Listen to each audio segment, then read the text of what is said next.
व सबस्क्राईब करा आणि बेल आयकॉनला क्लिक करा।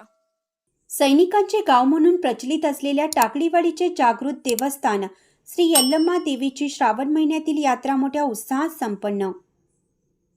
टाकळीवाडी तालुका शिरोळ गाव अतिशय लहान तसेच लोकसंख्या कमी, परंतु येथील ग्रामदैवत श्री यल्लम्मा देवी 1918 पासून जागृत देवस्थान म्हणून प्रचलित आहे। श्रावण महिन्यातील प्रत्येक मंगळवारी व शुक्रवारी मोठ्या संख्येने भाविक भक्त देवीच्या दर्शनासाठी येत असतात।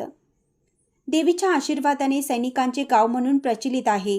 तसेच श्री गुरुदत्त शुगर्स कारखाना गावामध्ये असल्यामुळे गाव आणखीन प्रचलित झाला आहे। श्रावण महिन्यातील 4थ्या मंगळवारी महाप्रसादाचे आयोजन करून मोठ्या उत्साहामध्ये श्रावण यात्रा संपन्न झाली। पंचक्रोशीतील टाकळीवाडी, सैनिक टाकळी, जुने दानवाड, नवे दानवाड, दत्तवाड, पंचक्रोशीतील जागृत देवस्थान अशी ख्याती आहे।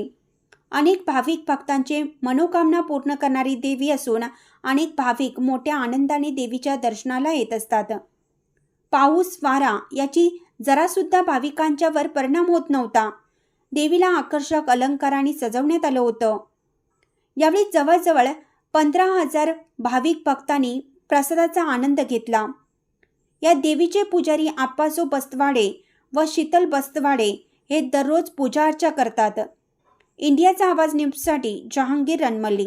श्रावण महिन्यामध्ये श्रावण समाप्तीच्या निमित्तानं रेणुका देवीच्या महाप्रसादाचा कार्यक्रम जो असतो तो कार्यक्रम आज या ठिकाणी संपन्न होत आहे। यासाठी पंचक्रोशीतील सर्व भक्तगण व गावातील सर्व भक्तगण या ठिकाणी महाप्रसादाचा लाभ घेतात आणि किमान 15,000च्या आसपास या ठिकाणी लोकांनी महाप्रसादाचा लाभ घेतलेला आहे।